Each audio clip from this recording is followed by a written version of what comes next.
welcome to Season 6, Episode 41 of They Walk Among Us, a podcast dedicated to UK true crime. This episode contains distressing themes, mature language and descriptions of violence. This podcast is intended for a mature audience. Listener caution is advised. They Walk Among Us is part of the Acast Creator Network.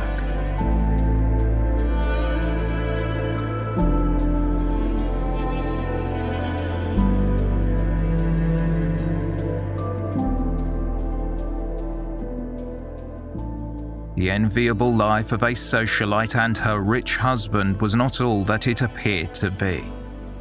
Scratch the impeccable surface of the Baekeland family, and you would find violence, abuse, and betrayal.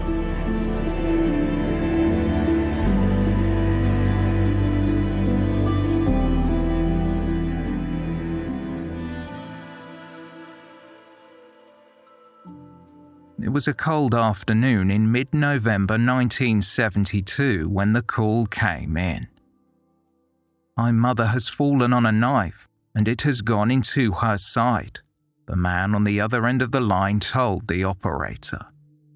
The caller spoke calmly as he made a perplexing comment, adding that his mother had been dead for 6 years. Emergency responders rushed to the scene at Cadogan Square in London. After running up flights of stairs towards the penthouse duplex apartment, they noticed an illuminated portrait of a young boy taking pride of place on the wall. As they made their way to the kitchen, the paramedics saw a middle-aged woman sprawled on the floor. She was fully clothed, and her feet extended towards the hallway. Clearly, she had neither fallen on a knife as the caller had suggested, nor was there a wound to her side. The shirt she was wearing was pierced around the chest. She had a puncture wound to her heart, as well as a puncture wound to the neck. There was no prospect of reviving her. Sadly, the female passed away.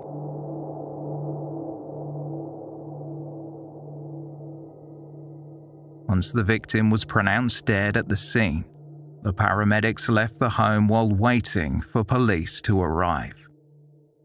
As they made the call to get assistance, the first responders asked a female tenant of the building to speak with the male caller who reported the death. His name was Anthony Baekeland. Anthony told the tenant that his grandmother had killed his mother.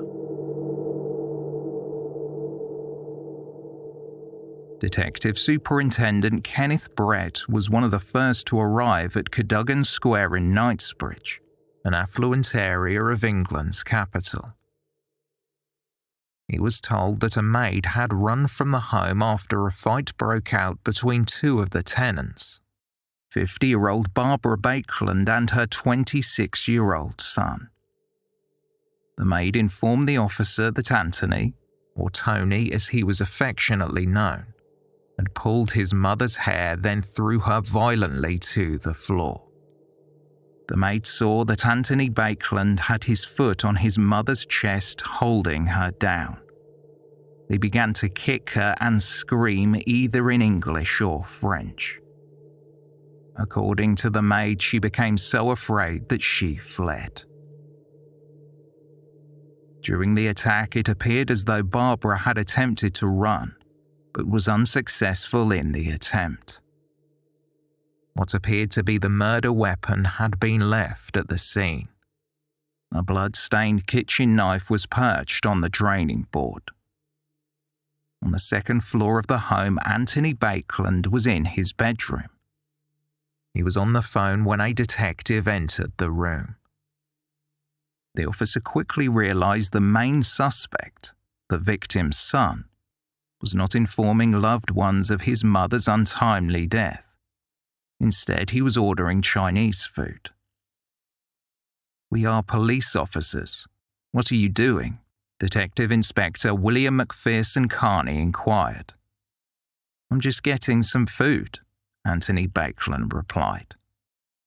Officers were immediately struck by how seemingly cavalier Anthony was given the situation that had unfolded downstairs.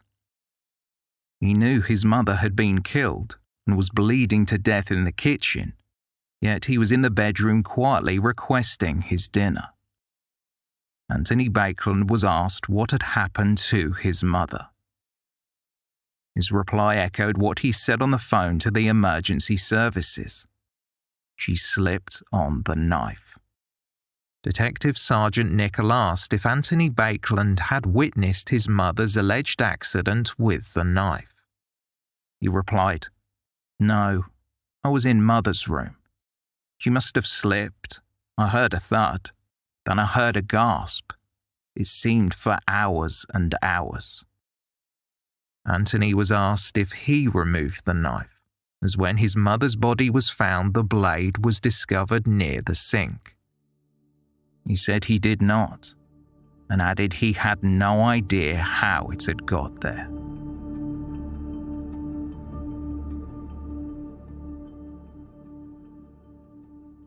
The Baekeland family often attracted sideways glances from the people who encountered them. Anthony's father, Brooks, was the grandson of Leo Baekeland, known as the father of plastic. This was following his creation of moldable plastic, made from synthetic components in the early 1900s that he named Bakelite. Leo Baekeland was originally from Belgium and had come to Yonkers in New York, where he developed Bakelite plastic.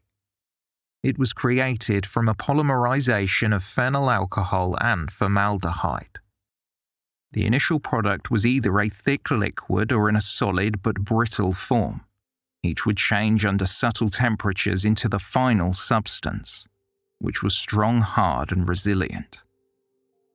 Bakelite plastics were a success and found numerous applications, from toilet seats, streamlined radios, Art Deco jewelry, lamps, and even used in the first atomic bomb. It was dubbed the material of 1,000 uses. The business was eventually sold to the Union Carbide Corporation, and its success afforded the Baekeland family the kind of lifestyle that most can only dream of. Brooks Baekeland had not inherited money from his father, but he was given more than enough from his grandparents, a sum he called "fuck you money." He was later quoted in the book Savage Grace, the true story of fatal relations in a rich and famous American family by Natalie Robbins and Stephen M.L. Aronson, as saying, "I was always successful in everything I have wished to do." Brooks was quite the adventurer, and he had pioneered an uncharted section of the Peruvian jungle. He rubbed shoulders with artists and creatives like Salvador Dali, Marcel Duchamp, and Cecil Garbeau. Brooks had once been a brilliant student, studying mathematics and physics. Still around a week before he obtained his PhD at Columbia, he decided instead to embark on a new adventure: writing. When he quit Columbia, his family were irked and even reduced his monthly support payments. But it did not matter. Brooks could always rely on his grandmother. Brooks Baekeland met Barbara Daly when she was trying to catch a break in Hollywood after modeling in New York. Barbara was born in West Roxbury, Massachusetts, and had big ambitions to one day become a Hollywood star and to mingle with the glamorous and the wealthy. As a young socialite, her looks attracted many suitors, including John Jacob Astor, the son of one of the wealthiest passengers on the Titanic. According to Barbara, she had turned down an offer Astor had made, asking that if she waited for him, while he was getting a divorce from socialite Ellen Tucky French. He would pay her $3 million. Meeting Brooks Baekeland allowed Barbara to live the lifestyle she had always dreamed of. In 1942, just 6 weeks after meeting, Barbara and Brooks were married. Barbara took to high society like a duck to water. She would throw lavish parties in the family home, always the perfect hostess to her rich and famous guests. She wore expensive clothing from the most lavish brands. Their home was decorated with bespoke items designed specifically for the family. She had a taste for Chanel and ornate handmade pieces. Brooks Baekeland drove a Mercedes sports car. They drank bourbon that was made at distilleries to the Baekeland's taste. On August 28, 1946, Barbara gave birth to a baby boy, Anthony Baekeland. It was believed that he was the apple of his mother's eye. Young Anthony looked more like his mother than his father. His face was in perfect proportion, and his hair mimicked the same red shade as Barbara's. Anthony Baekeland, an intelligent child, grew up in financial privilege, and he knew it. He was thought of as precocious. As a family friend, Francine Duplessis Gray said, he was ideally beautiful, glistening and angelic, and with beautiful manners and a sweet smile. In fact, Francine remarked that she and her husband Cleve always used to say how they would feel lucky if they had a child that looked like Anthony Baekeland. Just like his mother, his looks became a prized asset in high society. Anthony attended prestigious boarding schools, and when he went home he was treated like the entertainment at his parents' gatherings. Anthony impressed Barbara and Brooks' friends. Seemingly wise beyond his years, he recited literature, and it was believed he was destined to be a prodigy. The Baekelands divided their time among numerous exclusive locations in the Hamptons, Paris, and Tuscany. Living a nomadic lifestyle, the family never stayed in one place for too long. Most summer days were spent on a yacht drinking wine or in the company of friends. As Anthony later said, I was taken by my parents to all their friends' houses, so I really grew up in my parents' generation than in my own. While the Baekelands came across as a glamorous family to be envied, their dynamic was more unnatural. A closer look would reveal that appearances can be deceiving.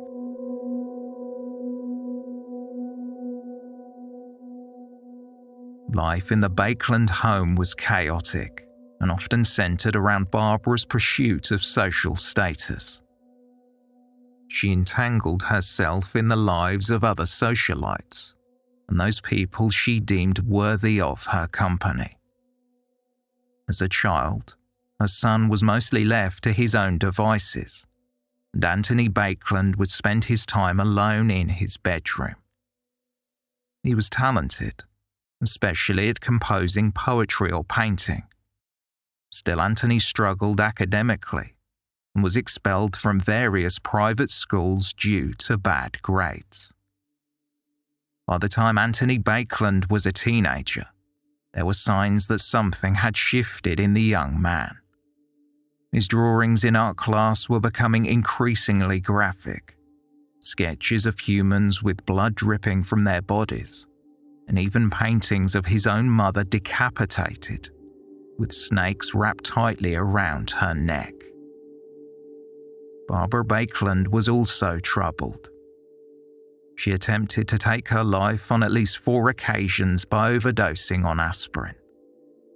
Depression and suicidal ideation flowed through generations of Barbara's family. Her father and her brother both took their own lives.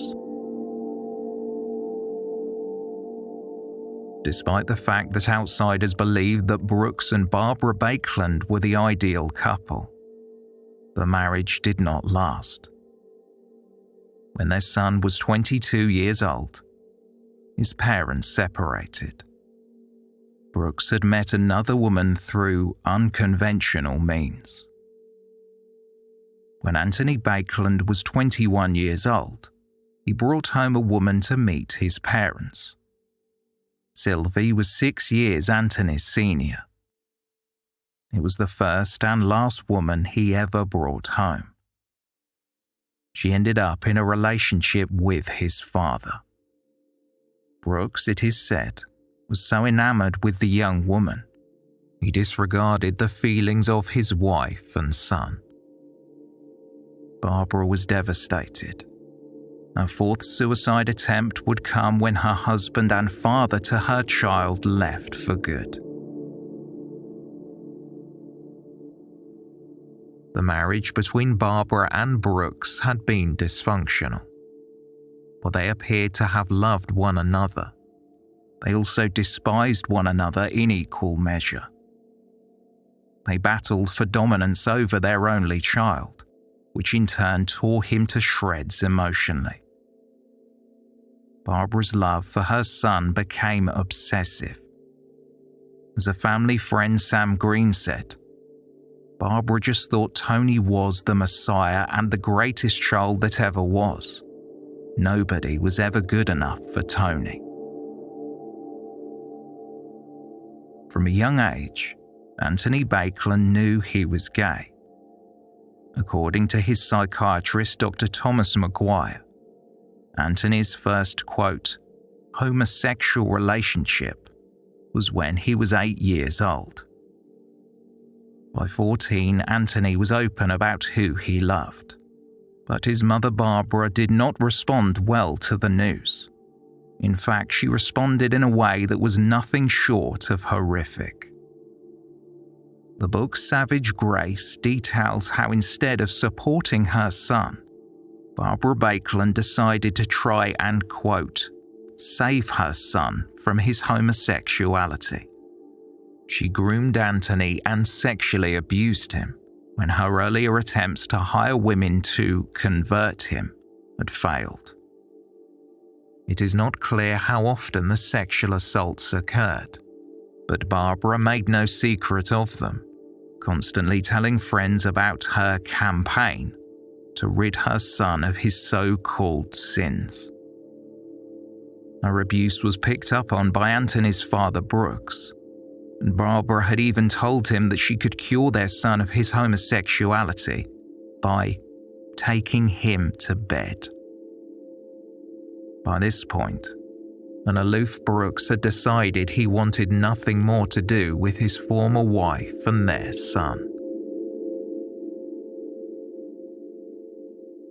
In the lead-up to Barbara's death, friends and family members who spent time with both her and Anthony said the mother and son's relationship was tumultuous.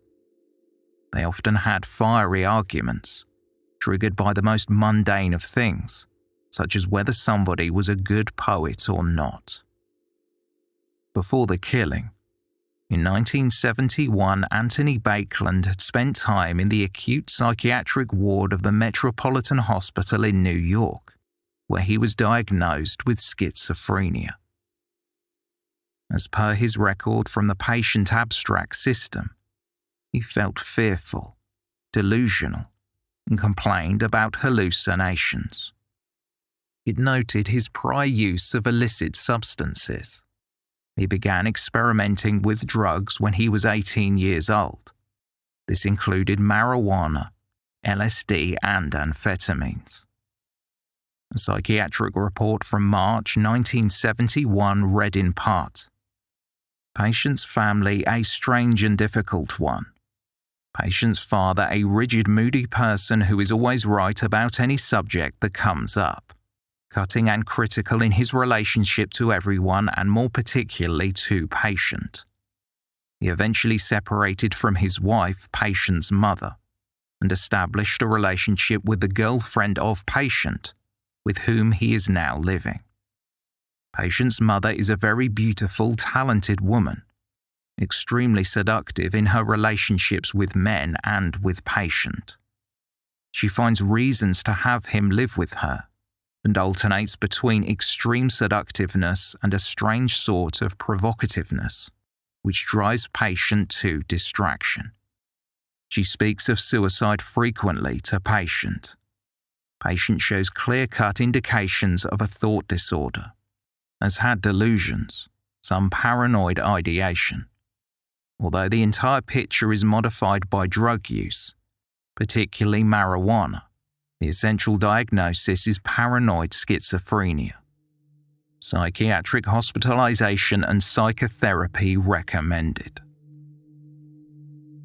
There had been attempts for Anthony Baekeland to be sent to a private psychiatric hospital, but Brooks had refused to pay for his son's care.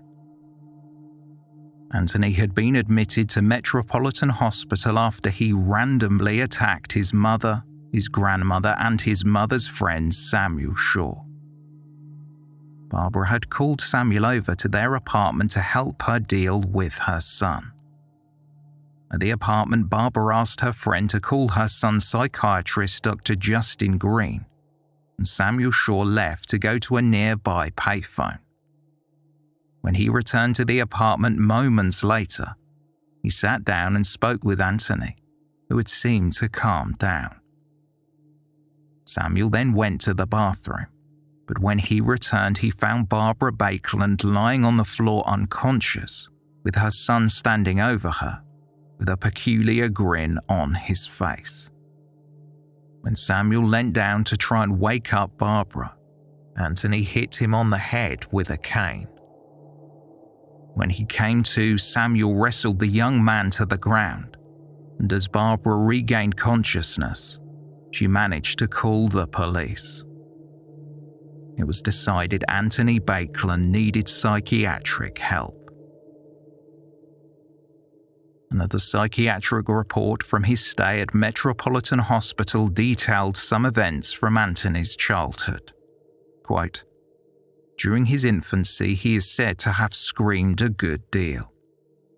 His mother states that his father refused to allow her to pick him up and insisted that he be kept on a strict schedule, even though he screamed bloody murder." Anthony Baekeland remained in hospital for around 2 months. As per his discharge report, his condition improved slightly, but his prognosis was poor. Staff at the hospital had told Barbara that her son needed to remain in the facility. Still, she refused to listen and demanded that he return home to her. Following Anthony's release, the turbulent relationship between the mother and son continued.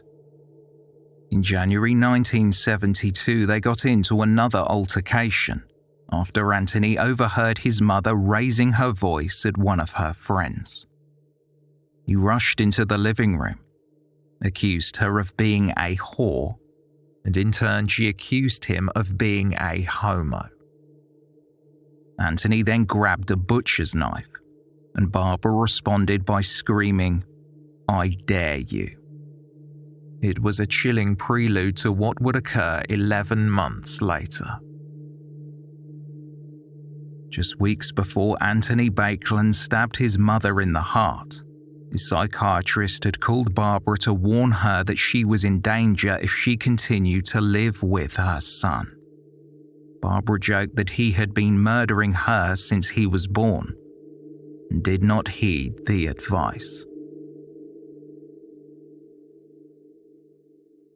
Barbara and Anthony Baekeland lived in a penthouse apartment in the upmarket area of Cadogan Square, just a stone's throw from Buckingham Palace.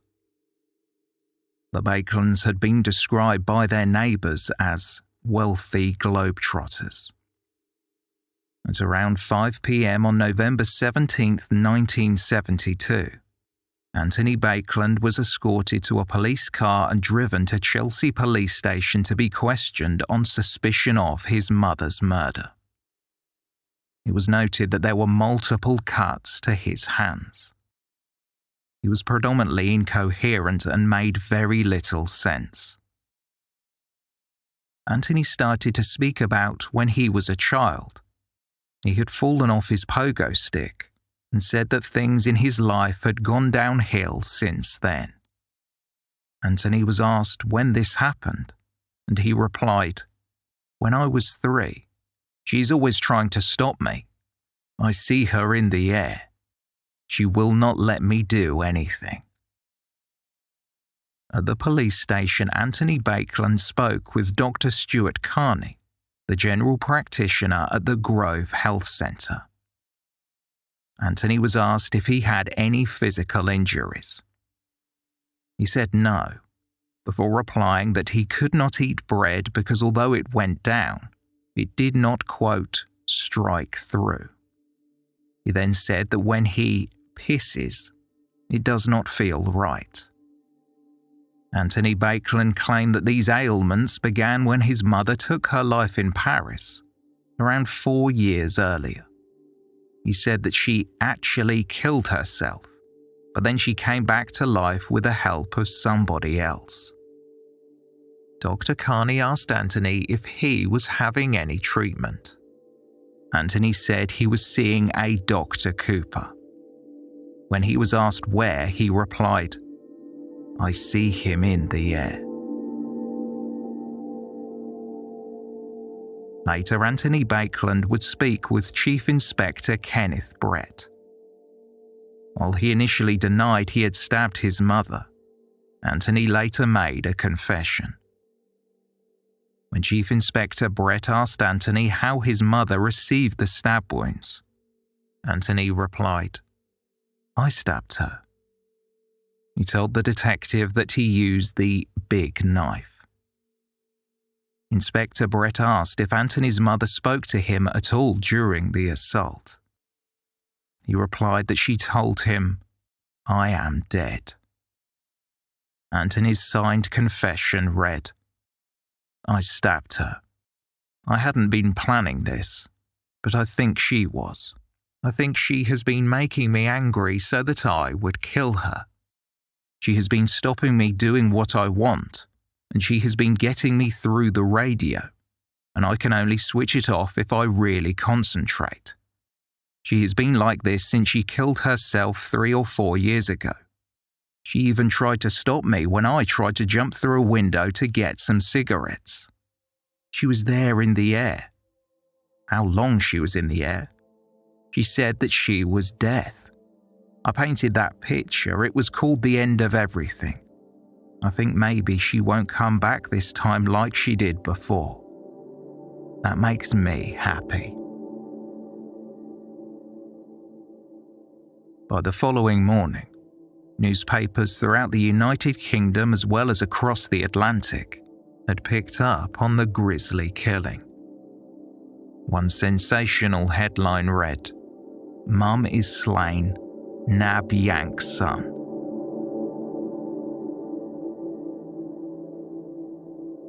From behind bars, Anthony Baekeland wrote a letter to his maternal grandmother, Nina Daly, which read in part, "I can't remember exactly what started the fight, but it began in her bedroom.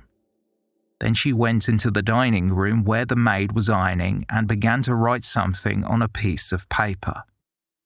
I can't remember what it was she wrote, but it infuriated me, and I tore it out of her hand and tore it up. Then she ran into the bedroom where I hit her. Then she ran into the kitchen. I ran after her and stabbed her with the kitchen knife that was lying on the table. As I ran to call the ambulance, I saw the maid just leaving the flat."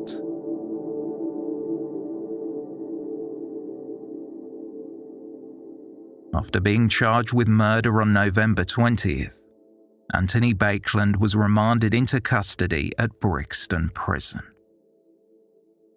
The killing of Barbara Baekeland and subsequent arrest of her son sent shockwaves throughout the socialite crowd, at least those who knew the family by reputation. Those who knew them more personally could sense that something within the family was profoundly wrong, and Anthony Baekeland had been a simmering pot of emotion and untreated mental illness, waiting to bubble over for quite some time. While in Brixton Prison, the courts ordered that a psychiatric report be conducted on his mental state. The psychiatrist found that Anthony was extremely disturbed, and when he was asked to write an account of the attack, Anthony wrote and drew on a number of pages comprising what was described by the psychiatrist as, quote, frankly psychotic content.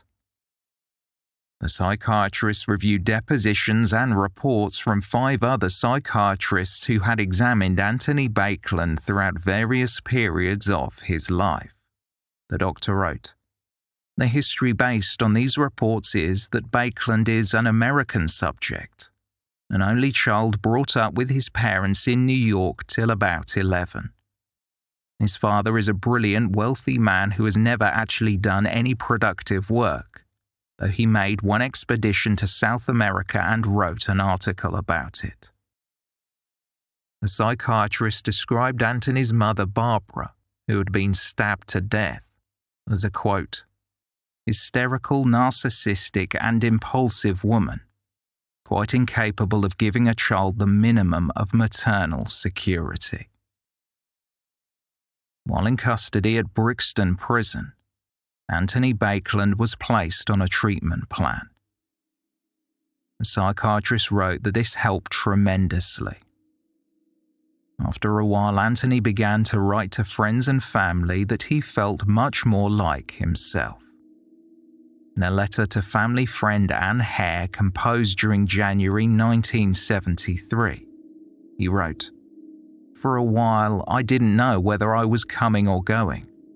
But now I am feeling a lot better, and people are taking good care of me." In time, Anthony Baekeland realized that his mother was dead, and that he had been the one to end her life.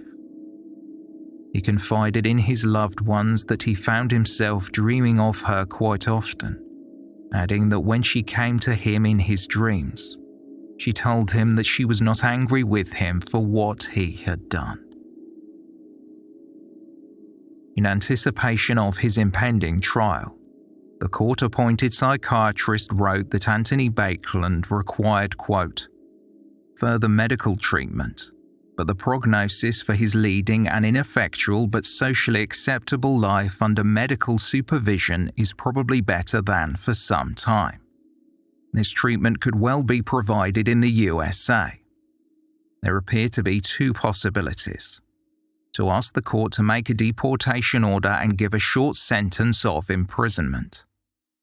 He is not really medically unsuitable for imprisonment, but I think it would be better to make a Section 65 hospital order to Broadmoor Special Hospital.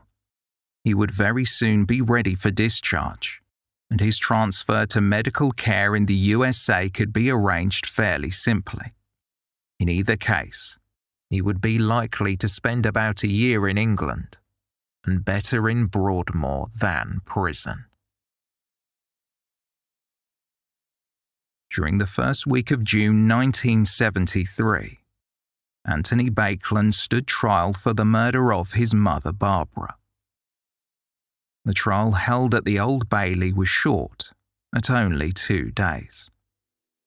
Anthony Baekeland was represented by John Mortimer, a playwright, novelist, and lawyer, who told the courtroom that his client was gentle and calm. Defense barrister Mortimer wanted his client to be found not guilty and be sent to the United States where he could receive specialist mental health treatment. The accused's behavior during the trial was said to be very strange. At one point he randomly shouted, "I would rather have buggered a prosecutor than killed a peacock in paradise." Anthony Baekeland pleaded not guilty to murder on the grounds of diminished responsibility, but during the trial he would admit to manslaughter. The plea was accepted, and the judge told Anthony that he was pleased that the defendant was making progress since his incarceration. Mr. Justice Swanwick said, "As you now must realise, this is a tragic case. From what I have heard, I am glad to hear that your mental state is responding to treatment, but I am quite satisfied that further treatment is necessary." The prosecutor, John Matthew, was also satisfied with the plea put forward by the defendant, stating that he didn't doubt that Anthony Baekeland had been suffering from a mental abnormality that diminished his responsibility. As evidence of this, Matthew highlighted the fact that the defendant called an ambulance after the killing, telling the operator that his mother had been dead for 6 years. The prosecutor stated, "From that moment, one might almost say that he was totally irrational." Anthony Baekeland was ordered to be held at Broadmoor Hospital for a, quote, "period unlimited in point of time."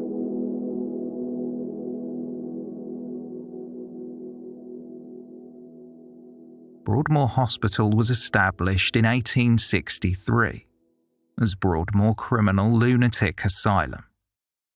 The high-security hospital provides specialist care for mentally ill people, including persons who have been convicted of violent crimes.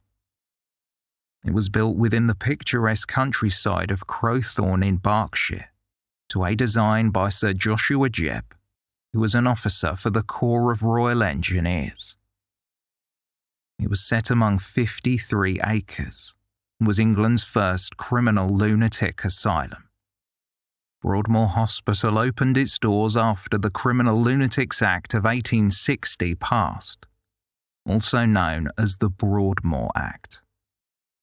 To begin with, there were 95 female patients, and the following year a block for male patients would open.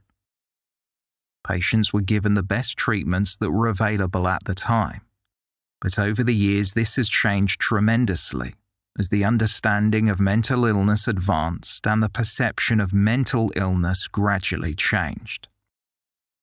At Broadmoor Hospital, staff have an extended period of assessment to determine each patient's needs. Then each is given a specific treatment plan, which includes medication as well as therapy. Depending on the nature and severity of their mental illness, some individuals are treated in intensive care or moved for assessment to assertive rehabilitation wards. The purpose of Broadmoor Hospital is not only to protect the public but also treat the patient so they are well enough to move elsewhere, whether that be a different psychiatric hospital, a prison, or back into society. It is a popular misconception that Broadmoor Hospital is exclusively for those people who are irreparably damaged. A further misconception is that mental illness correlates with violent tendencies. The fact is that people suffering from schizophrenia are over 10 times more likely to be victimized than they are to offend.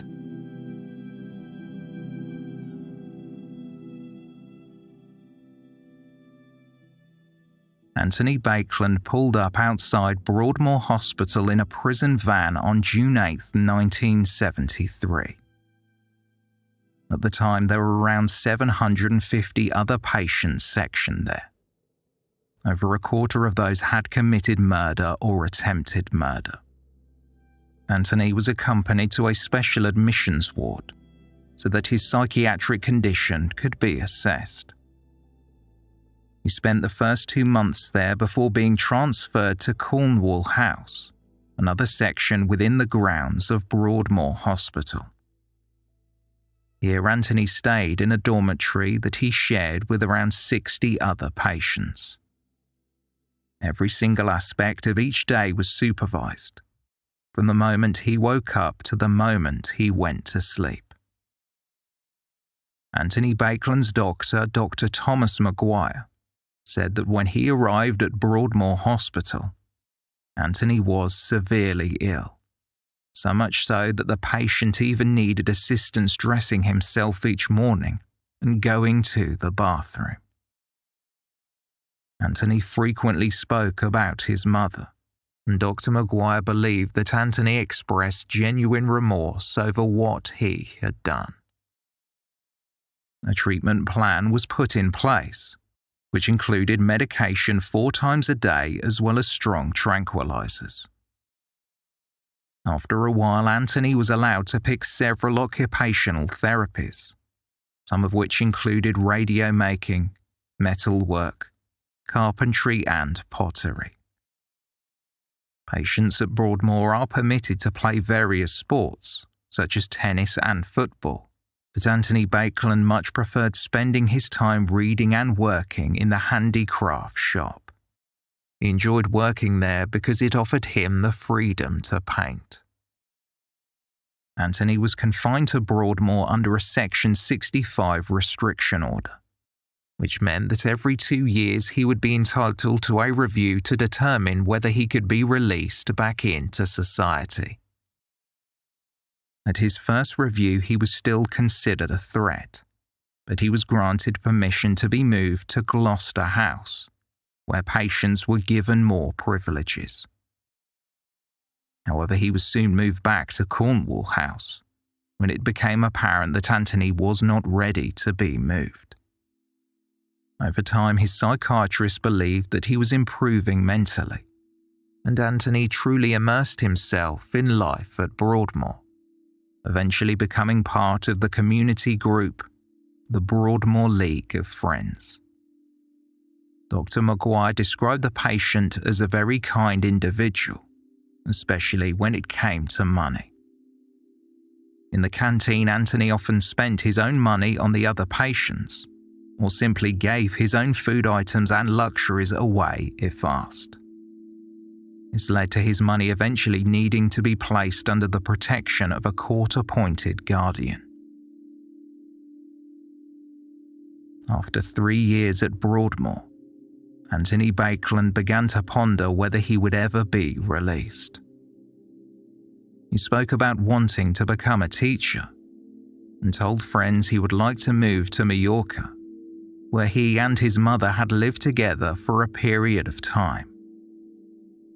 In the hospital, he had discovered Buddhism, and in a letter to a friend in 1976, he wrote, "Before I was forever chasing after things, never satisfied for long and always let down in the end.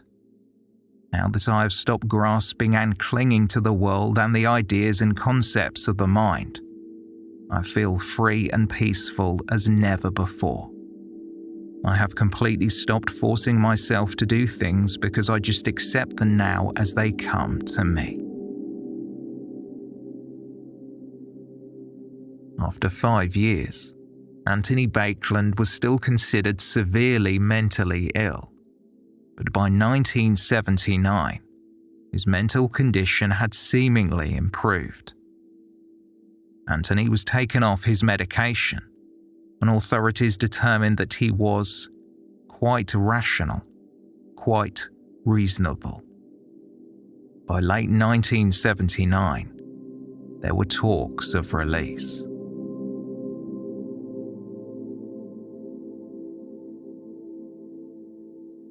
For Anthony Baekeland to be released from Broadmoor Hospital, not only did Dr. Maguire need to be convinced that his patient was mentally well and not considered a threat to the public, but the Home Secretary had to hold the same opinion.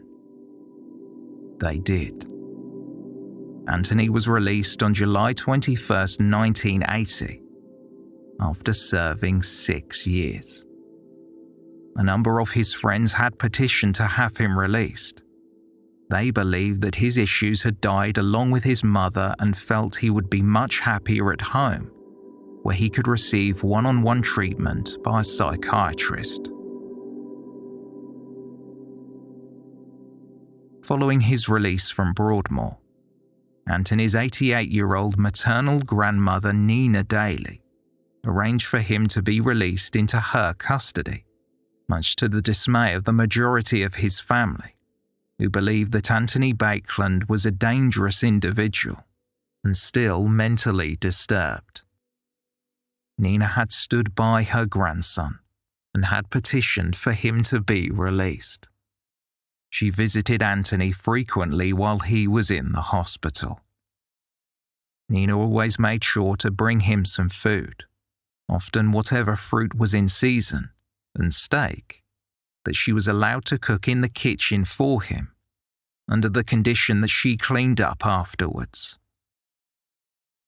On one occasion when Nina came to visit, the visitor's file read, "Maternal grandmother still seems less disturbed by her daughter's death than by the fact that her dear little Tony is in trouble. She seems just as mad as the rest of the family."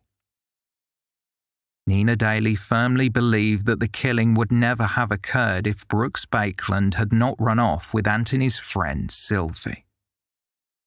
However, Brooks still wanted nothing to do with his son. He did not visit or write to Anthony at Broadmoor. At the time of Anthony's release, Brooks Baekeland was living in England, spending most of his time writing, albeit nothing that was ever published. He refused to mention Anthony by name, or even refer to him as his son. He simply called Anthony Barbara's child. When Brooks Baekeland was informed that his son was being released from Broadmoor Hospital, he replied, "It's all just fun and games."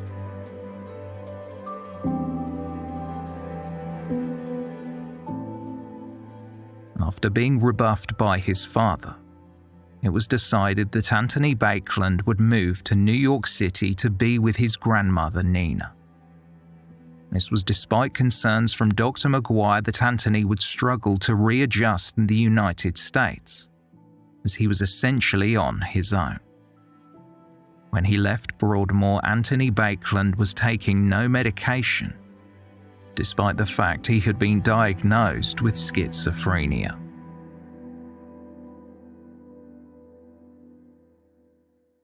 At around 9 a.m. on July 27, 1980, Nina Daly's nurse Lena Richards arrived at Nina's apartment to begin carrying out her duties.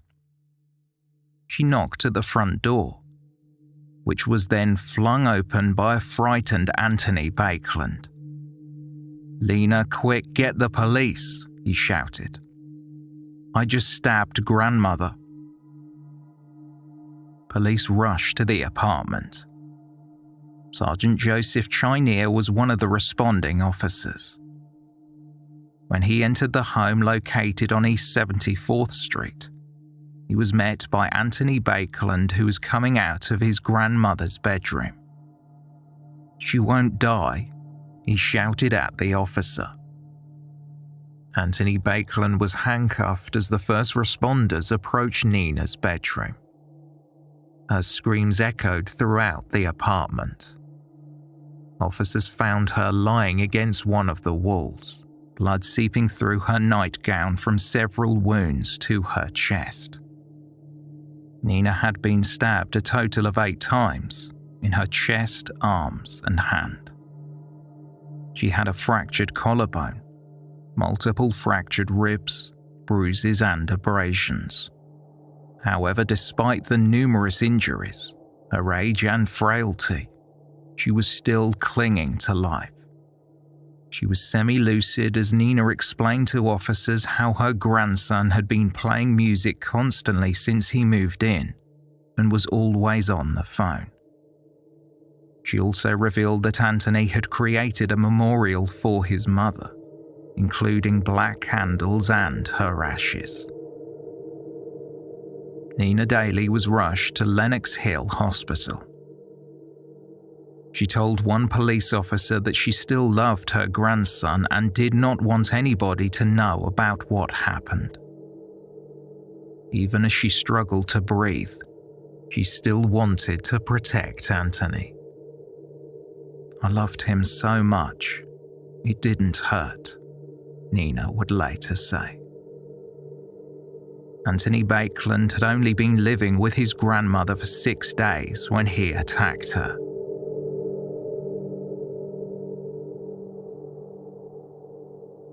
Much like his earlier reasoning, Anthony Baekeland said he was motivated to attack his grandmother because she had been complaining about his behaviour.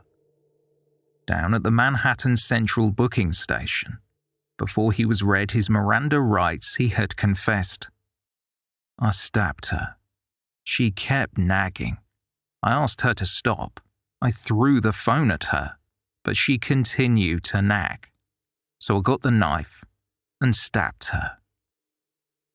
Officers advised the suspect of his right to remain silent, the purpose being to preserve the admissibility of statements made. After he was read his rights, Anthony Baekeland confessed once more, telling a police officer, "I stabbed her 5 times. I wanted her to die fast, but she wouldn't die. It was horrible. I hate when this happens." Many friends of the Baekeland family would come to Anthony's defense, stating that he was mentally unwell.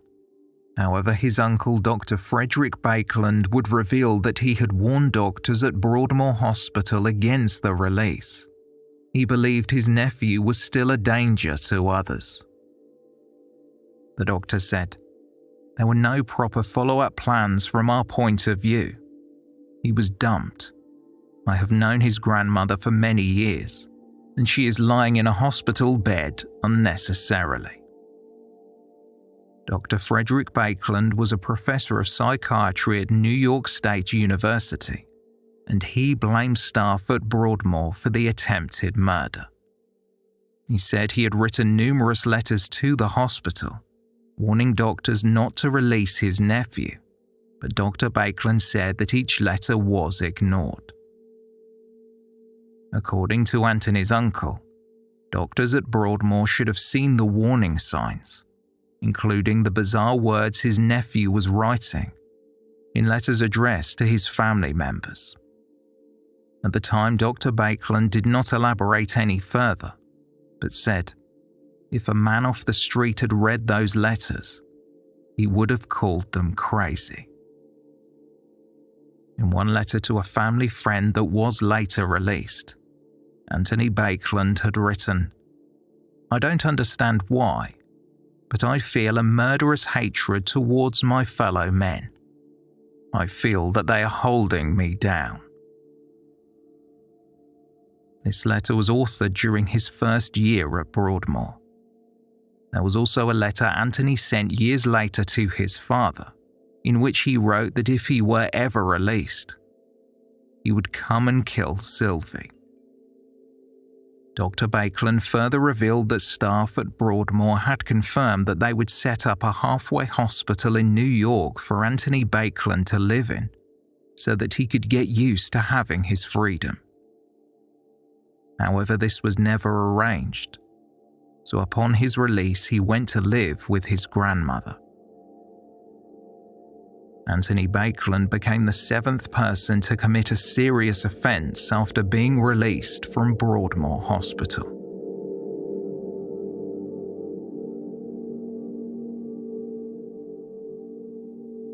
A psychiatric examination was ordered to determine whether Anthony Baekeland was competent to stand trial for the attempted murder of his grandmother. During an interview with a psychiatrist, he had said, "My grandmother helped me and brought me back to New York. I spent 1 week with her, but I had a difficult time. I was up all night and I couldn't eat. I felt I was being denied physical and eye contact with my grandmother. There is something in my eye that stops me from meeting other people face to face. I suppose if I meant having sex with my grandmother, I might have wanted to have sex with her. At the end of that week, I knew that I would be unhappy with her, I was calling the airlines to fly to Mallorca or England, but my grandmother, who is a very mysterious woman, tried to prevent me from making these phone calls. I kept hearing voices, including my grandmother talking in my head, but I couldn't hear her voice clearly because there was noise around and my voices kept bothering me. The voices are of those people I know and people I don't know. They sound like a machine. They talk back to me and it really bothers me a lot. The voices tell me that I'm a savior, that I'm Satan, that I'm an angel, that I'm royalty. Sometimes they say that I'm a dirty little man or a bad woman or a dog. They also give me helpful messages. I hear them all the time. I also hear music, and the music lifts my soul. Speaking about the attack, Anthony went on to say, "We were in my grandmother's bedroom, but she wouldn't shut up. She kept talking and talking and talking, and she wouldn't let me make the phone call. Then I threw the telephone across the room at her and she fell down. When she fell down, I felt very bad for her. I didn't want her to go to the hospital with broken bones and suffer more. So in order to help her, I rushed to the kitchen, took a little knife from the drawer, went back and stabbed her in the breast. I wanted to kill her so I could liberate her. Not because I was angry, just to liberate her from the mistake I had made, and from the suffering that she was experiencing at the time, and from the time I was 13 years of age. All this happened because I was denied physical contact with my grandmother and homosexual relations with anybody else."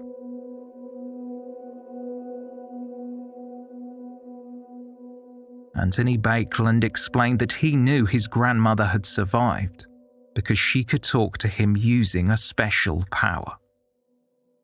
A psychiatric report would describe how Anthony was alert, cooperative and articulate, but suffering from paranoid schizophrenia. He pleaded not guilty to the attempted murder of his grandmother Nina Daly.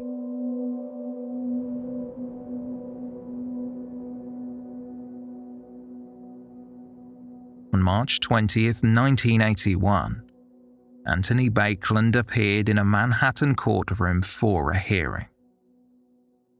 His grandmother Nina was in attendance.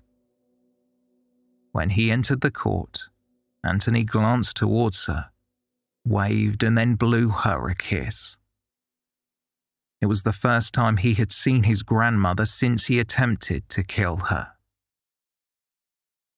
Nina had tried to visit her grandson on Rikers Island, but was unable to because she used a wheelchair. The prison did not have the appropriate facilities. In the courtroom, Anthony Baekeland asked the judge if he could speak with his grandmother, but his request was denied. Anthony explained at the hearing that he came to understand that his grandmother had dropped the charges. However, the judge responded that this was not something a witness could decide. The accused replied, "She wasn't the witness. She was the victim."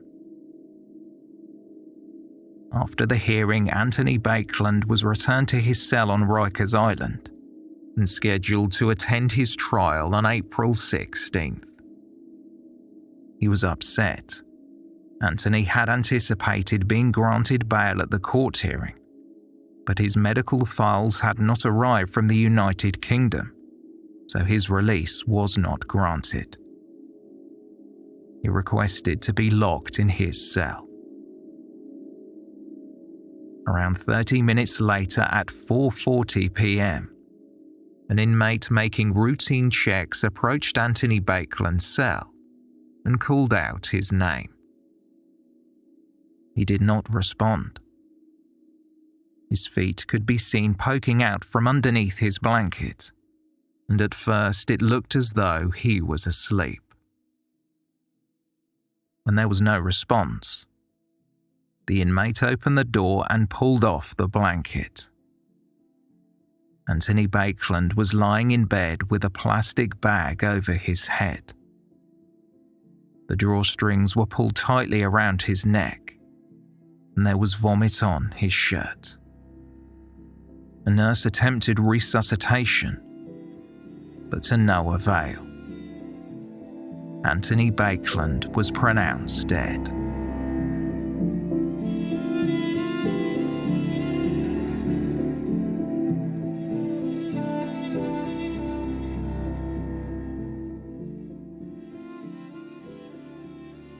So where are we now? Anthony Baekeland's passing was the final chapter in a family saga of money, mental illness and death that has been likened to a Greek tragedy. Some members of the Baekeland family saw it as an ironic ending considering the source of the family's wealth. Upon hearing the news of his only son's death, Anthony's father, Brooks Baekeland, surprisingly remarked, "It was a beautiful ending. In plastic, too."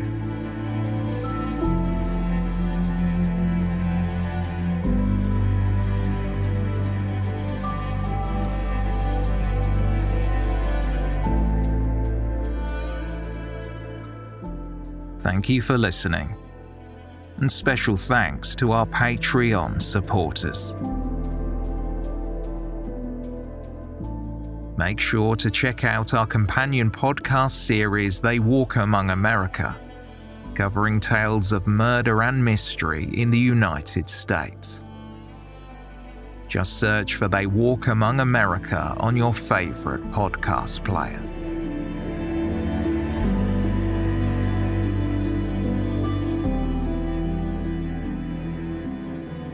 For more information on this episode, please see the show notes or visit our website, theywalkamonguspodcast.com.